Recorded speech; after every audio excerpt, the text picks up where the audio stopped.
Welcome back to more Mario Party 4. Last time, we started out with Toad's Midway Madness, so this time, we're moving on to Shy Guy's Jungle Jam.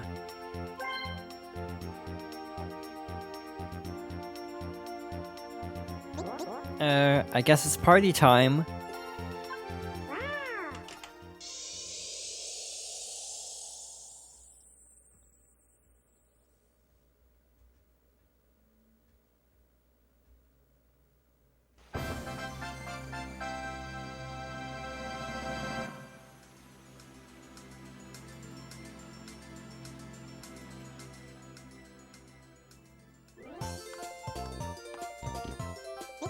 Welcome to Shy Guy's Jungle Jam. So, I'm Shy Guy, and I guess I'll be your host.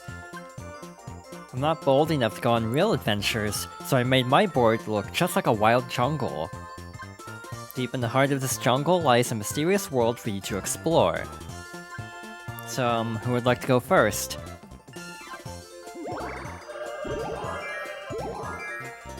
So, Wario is first.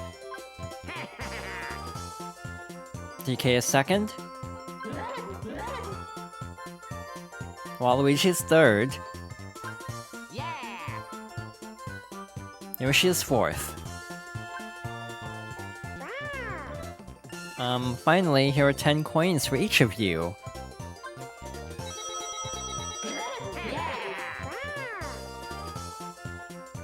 So, happy adventuring. So I should show you the first star of the game, okay guys? Here's the star. Sorry, but you'll need 20 coins to claim it. Shy Guy's Jungle Jam is kind of an interesting board. In some ways it actually feels a little bit less gimmicky than Toad's Midway Madness, but it also has really weird star placements from time to time, like how the first star is behind a mini mushroom pipe, so we can't really get to it very easily. Unless we get a mini mushroom and actually roll enough to get past the pipe.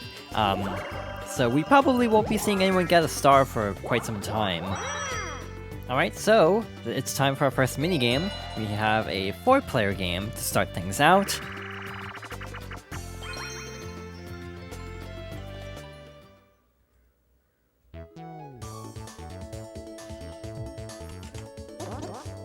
This is actually one I really like, Long Claw of the Law.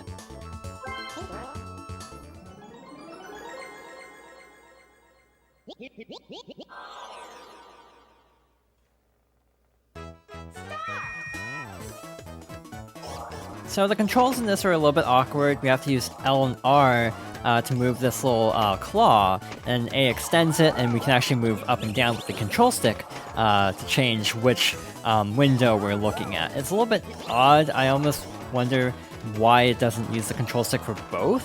Also, the character is random, so this time it is Bob-omb, but it can be the other characters as well.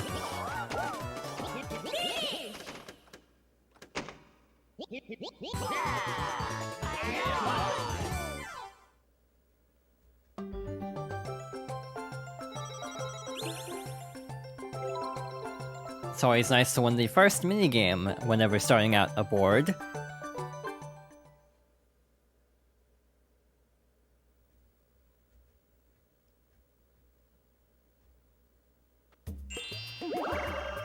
You know, other than the weird mini mushroom pipe situation, it does feel like this board, the board's main gimmick in terms of like cutting off pathways is a little bit less intrusive. So basically you might have noticed Wario went past a stretch with 3 happening spaces nearby.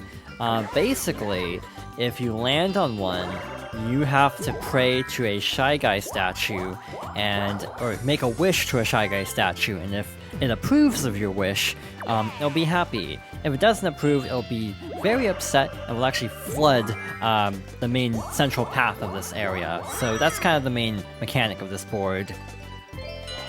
Alright, another 1v3.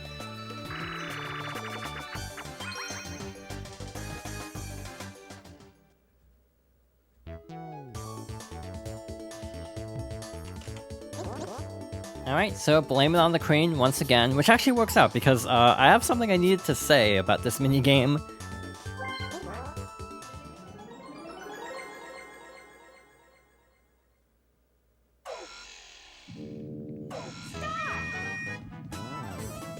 well, not so much about the mini game, but what I was talking about last time. So it turns out I don't know 80s music, so I'm definitely not necessarily the expert by any means, but definitely should have also looked things up before talking about it. So Blame It on the Rain was actually not quite who I thought it was. It turns out I don't think I've ever even heard the song. The song was actually performed by Milli Vanilli, which actually is interesting because, believe it or not, they actually had a cameo in The Adventures of Super Mario Bros. 3, which was the follow-up cartoon to Super Mario Bros. Super Show. This group also got in trouble for lip-syncing, so from what I could tell, what I was reading, it looks like a lot of references to them were actually removed from this episode.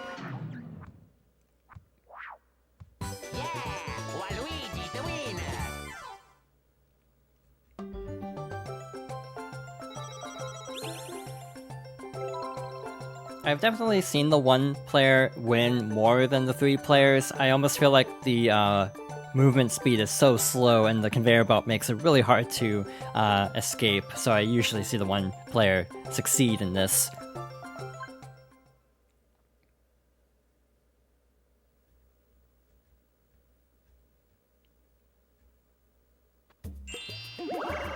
But yeah, what are the odds of talking about an artist thinking they did a song in order to talk about the Mario cartoons, only for the real artist to have also appeared in a different Mario cartoon?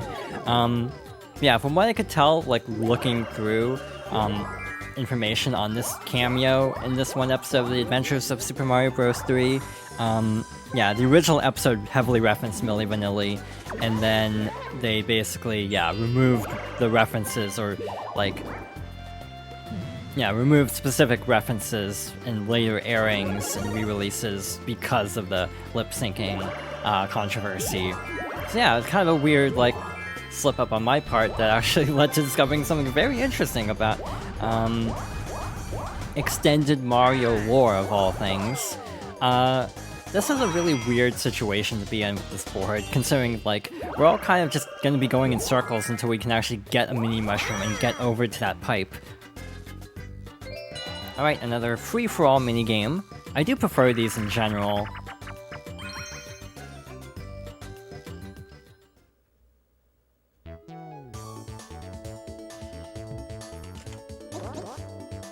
It's slime time. This one's actually really fun. It's also not the most deep minigame, so let's see how this goes.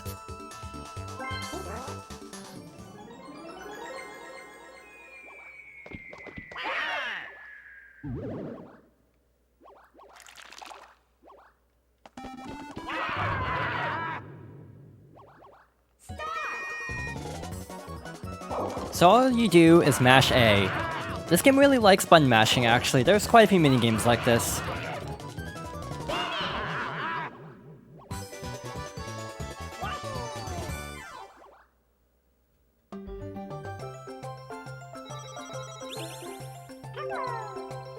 Yeah, that one's not too bad, but there's actually a worse button mashing game, which I hope we see later on.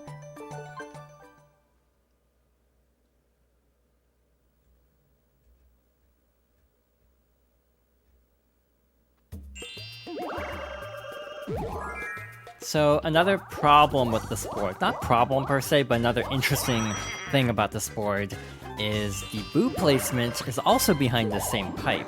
So I feel like each board, because of its layout, has a sort of unique style of how you play them. Like, you have to approach each board with like a different mindset almost. In this board, you almost have to go in with different like goals. So instead of maybe going after the star, you might instead want to prioritize other things, like the bonus stars, and trying to get to item shops in order to get magic lamps, things like that.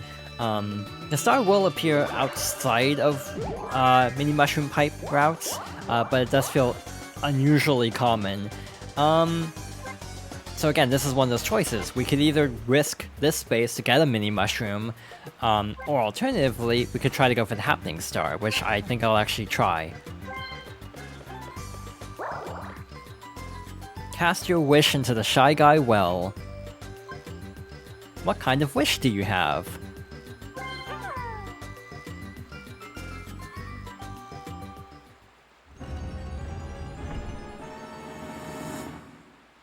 This particular wish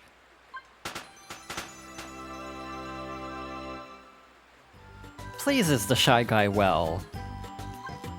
Receive his permission to continue your voyage.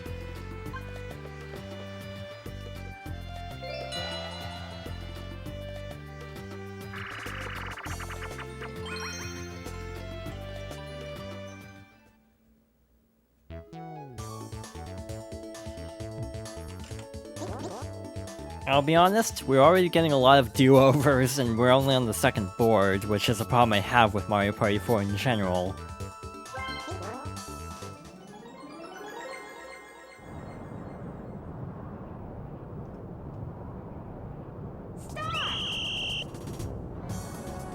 I don't know if it's just my imagination, but it almost feels like Mario Party 4 doesn't have that many minigames compared to most. This was the first GameCube one, so maybe priorities were placed more towards just building the foundation for everything, and that's why Mario Party 5 and 6 and 7 have like a ton of minigames by comparison, while this game only feels like it has, I think it's a really small number. I'll double check like between boards. But this does feel like less minigames, even something like Mario Party 2, I feel like that even has more. This game being the first GameCube Mario Party, it also has some other limitations that I'll probably talk about pretty soon, maybe even after this minigame. Finish! Yeah, Waluigi the winner!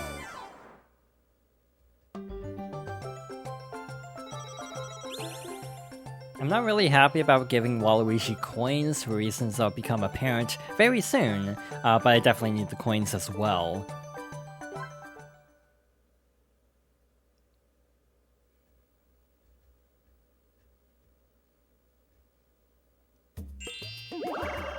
So another thing about this game that hasn't really aged well is how the boards are actually structured.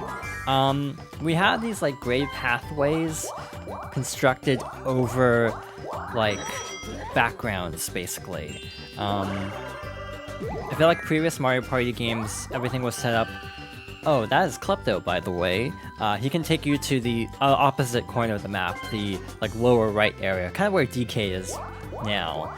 That would be actually a very bad decision because there's a chance.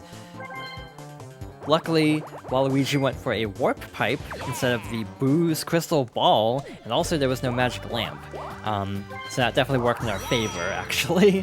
I was really worried that he'd go for Boo's lamp, or Boo's crystal ball, or a lamp.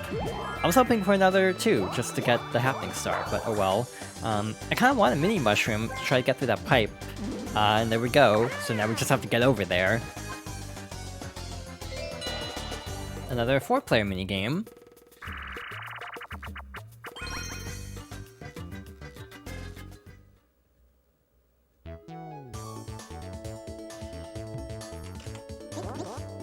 Domination is a very interesting minigame because there's actually something very special about this one that I've never been able to do.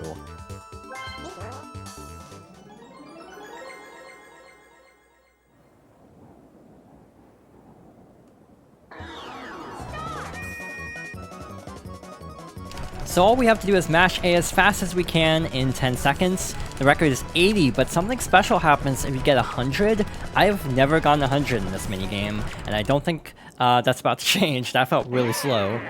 So that's like 10 dominoes per second. That is absolutely ridiculous, and I've never done this in like 20 years of playing this game.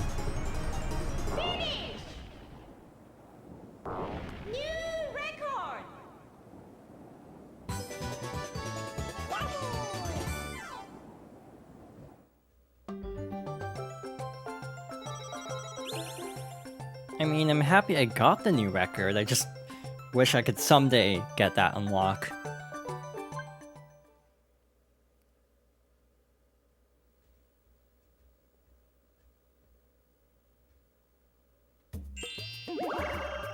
Speaking of unlocking things, I do want to mention really quickly that there is a very good chance that I won't be able to show everything this game has to offer. Normally in my Let's Plays I tend to show a lot, like different side modes and everything, and off-screen I actually have a file, and I've been kind of working towards unlocking things, but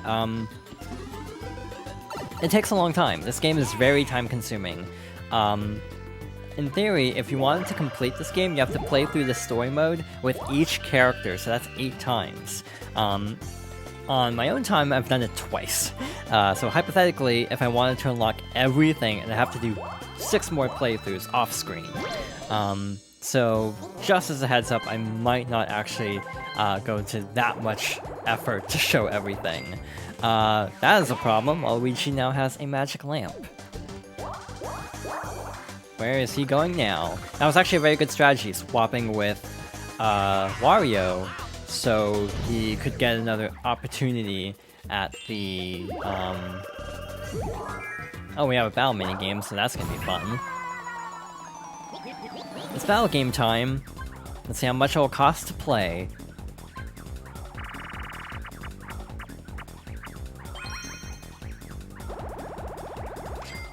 Everyone has collected 60 coins. That's great. Oh wait, you're a little short, but we'll let it slide this time. Let the battle begin.